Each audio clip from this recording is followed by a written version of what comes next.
ay fidèles téléspectateurs comme jëli na jingle bi ba ñëw dañuy rek daal di dugg ci actualité bi Aliou Sow tàmbali ko ak Walf Quotidien donc Walf Quotidien di xam ne ni que jamono ji Macky Sall ma ngay waajal mbir nag ndax gannaaw ba nga xamante ni gis nañ li nga xamante ni xew na foofee ca Ziguinchor di bataille entre les pro Sonko ak ki nga xamante ni moo di Doudou Ka bataille wala attaque en tout cas ki nga xamante ni moo di le président Sall ma ngay waajal nag tournée économique foofee ca Casamance donc Walf Quotidien def à sa une tournée économique en Casamance après les heurts Macky en terrain miné donc mu mel ni jamono ji daal ci lu dangereux la kii dee di Macky Sall di waajal jëm foofee ca Casamance. waaw parce que justement comme ni ko Walf Quotidien waxee. justement xam nga justement Macky dafa war a nekk ci troisième phase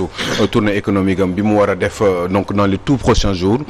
Finalement ci diggante bi Sonko daf ko fa jiitu pour aussi lui en tant que homme politique donc faire sa propre tournée à lui par rapport aux prochaines échéances muy élection locale yi muy élection législative yi et puis muy aussi élection donc présidentielle yi donc Sonko a choisi pour des raisons stratégiques à mon sens politico même stratégique jiitu fa Macky Sall def li muy def ci loolu la incident yooyu amoo ci diggante bi nag ci boobu bi mu demee bi mu nekk foofu ci la incident boobu am ak donc le patron de l'AIBD donc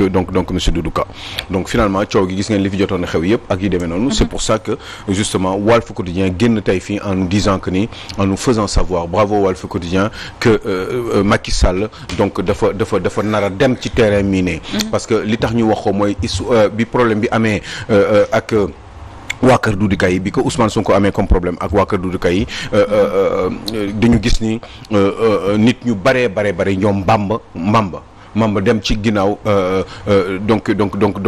Ousmane Sonko di def de grandes manifestations dans tous les coins et recoins justement de Boucotte et alentour en tout cas partout pratiquement dans Ziguinchor ça fait que effectivement nit ñi toppoon loolu dafa gën a rangati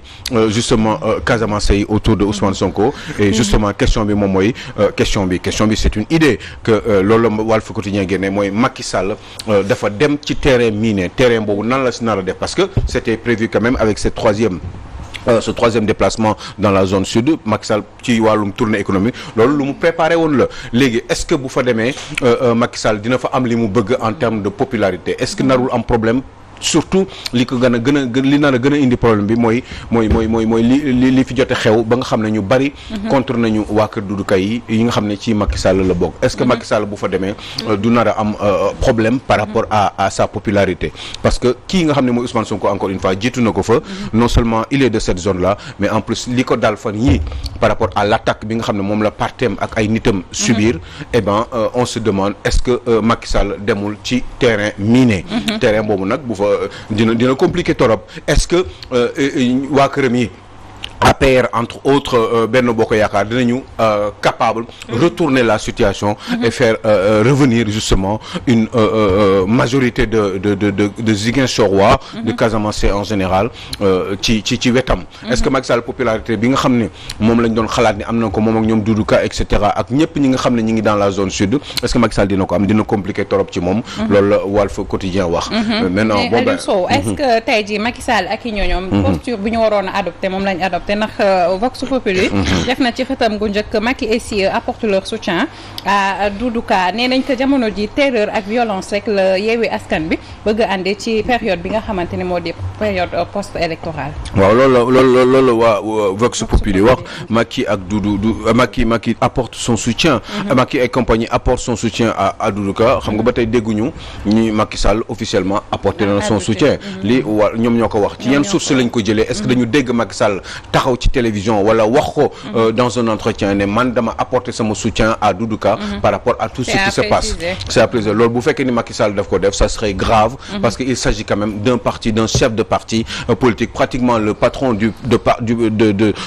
l'opposition au Sénégal kooku la ñu tenté di ko agresser pendant que mu nekkoon di waxtaan ak ay njoñam ak ay sympathisants ak surtout waa UNACOIS donc Yeesal ñi nga xam ne dañu jógoon pour wax ci wàllum économie région bi foofu noonu donc kooku la ñu agressé donc kooku gëw ma ni Macky Sall maintenant je peux toujours me tromper mais mënuma gëm ni Macky Sall dina supporter justement Doudou Ka par rapport ak justement acte yooyu ñu def bu fekkee ni c'est le cas ce serait une grosse erreur et que ça aurait dû être surtout le contraire massawu ñoom Ousmane Sonko par rapport ak li leen dal ba pare fexe ba jéem a instruire justement les autorités pour que ñu surtout judiciaire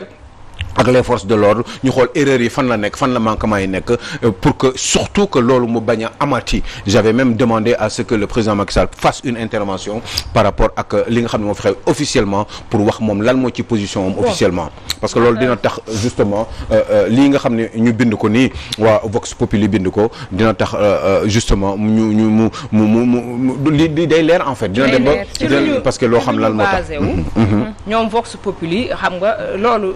question la bu ñu war a poser mais xëy na man bokkuma ak ñoom xalaat mais man ci sama xalaat mooy fi président Macky Sall joxe information que dafa war a dem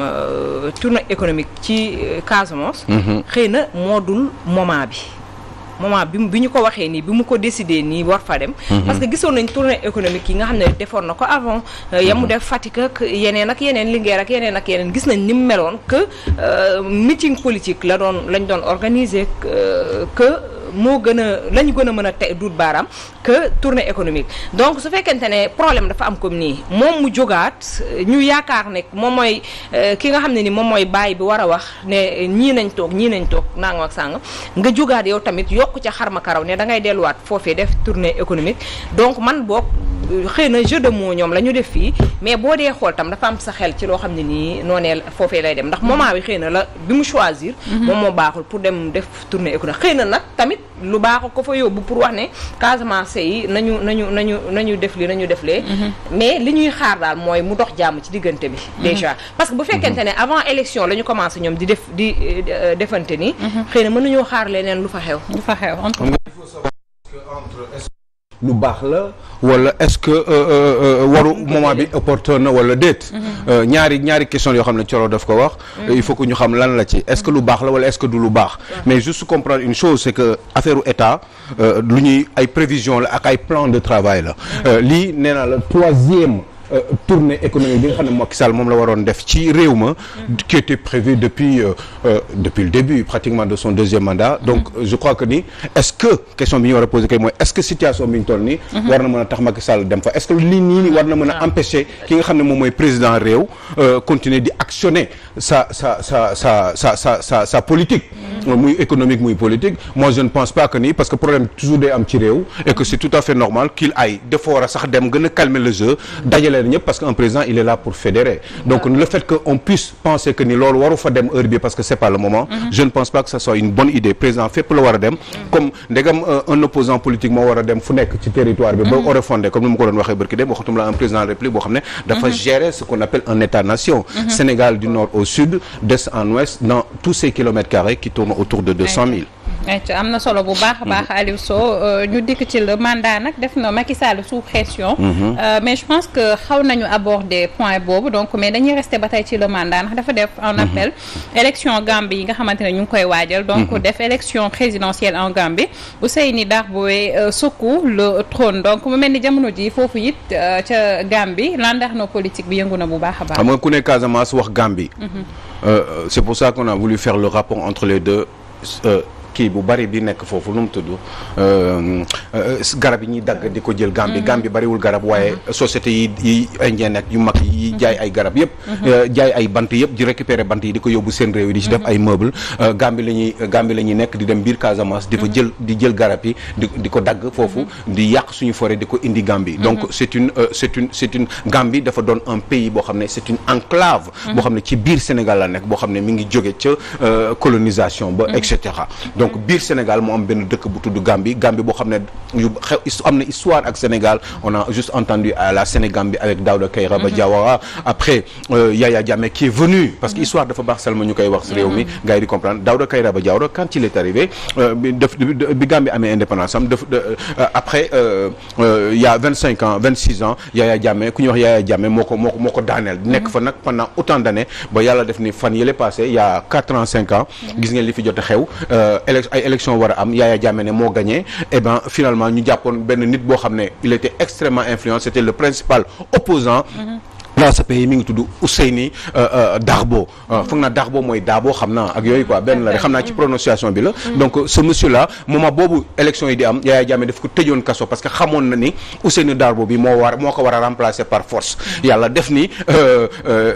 kii nu mu tudd Adama Barrow finalement on a pensé que ni Yaya Darbo nee na léegi képp koo xam ne yaakaaroon nga ci man comme man mënu ma nekk candidat maa ngi ci biir kaso bi dama bëgg ngeen jàppale Adama Barrow ngeen def ko président parce que n'importe comment il faut que Yaya Jammeh jóge fi man nag mënu ma nekk candidat même si je suis le principal opposant man maa amoon chance remplacer ko parce que Yaya Jammeh tëj na ma ci kaso bi léegi kooku nag tey ji nii bi mu génnee def nekk na sax vice président Gambie waaye comme gis na ni kii nu mu tudd Adama Barrow respecté wul sa parole parce que Adama Barrow dafa xoon day toog 3 ans rek ci loolu la ñu déggoo woon après ñu organiser ay élection non seulement Adama Barrow toogul 3 ans yi dafa mujjee toog 5 ans parce que élection yi 4 décembre prochain la non seulement respecté wul sa parole comme en général tous les présidents africains mais non seulement deful loolu mais en plus nee na day amaat beneen mandat léegi nag waa ji bi mu génnee ci dëkk comme génnoon na après bi Yaya Jammeh demee dañ ko génnee kaso bi mu nekk di liggéey ak moom mais waa ji respecté wul parole am si la ko Ousseini Darbo bàyyi léegi nag problème moom mooy Ousseini Darbo dafa dellu siwaat ak doole ba fu ñu toll nii wax dëgg yàlla ñëpp ñuy xam ne les esprits avertis xam nañ ni Ousseini Darbo xajul ci Adama Barrow parce que moom moo ko tegoon foofu moom moo ko tegoon ci position boobu moom moo waxoon gaa yi fal ko léegi nag ce monsieur là mu ngi nekk di def le tour de la Gambie 1 million de personnes ñooy voté bari wuñu 1 million de personnes ñooy voté maximum 1 million la est-ce que mën nañu 1 million 500 000 boo ci boolee sax ñoom seen étranger yi donc Gambie boo xam ne c'est un pays stratégique c'est un monsieur qui est extrêmement indépendant influent ci région bi moom Ousseini Darbo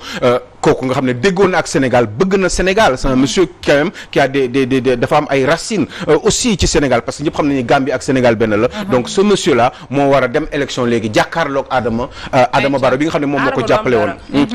donc bu ko remplacer wax dëgg yàlla man de personnellement man loolu laa gis ni moo ko war a remplacer parce que Adama Barrow li mu waxoon ñëpp mu ñëw ba tey et puis ba pare il n'a pas Adama Barrow amul carrière de président ce monsieur là il est influent il est intelligent il est bon il a les moyens et il peut faire de la Gambie un pays émergent et puis surtout bu déggoo ak Sénégal donc jaarama pouvoir moom dañ ko war a arrêter surtout absolument en Afrique et puis wax ba pare du ñu respecter quoi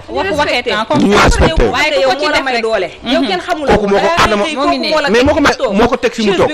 nekkoon ci kaso bi kooku nga ne yàlla mooy ba pare respecté wul parole loolu kese la Aïcha am na solo bu baax yàlla na ko yàlla sàmm monsieur Darbo et puis nga ñi yaakaar bu fekkee ne gagné nga yaakaar ñu am yaakaar ni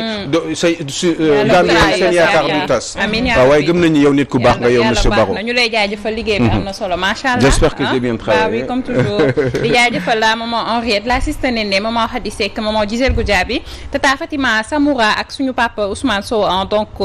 sama timu kër boobu doon ma leen di béggee bu baax a baax fi des téléspectateurs bu ñu jógee ci actualité jëli léegi Mœurs ak Oumou Khayri Fall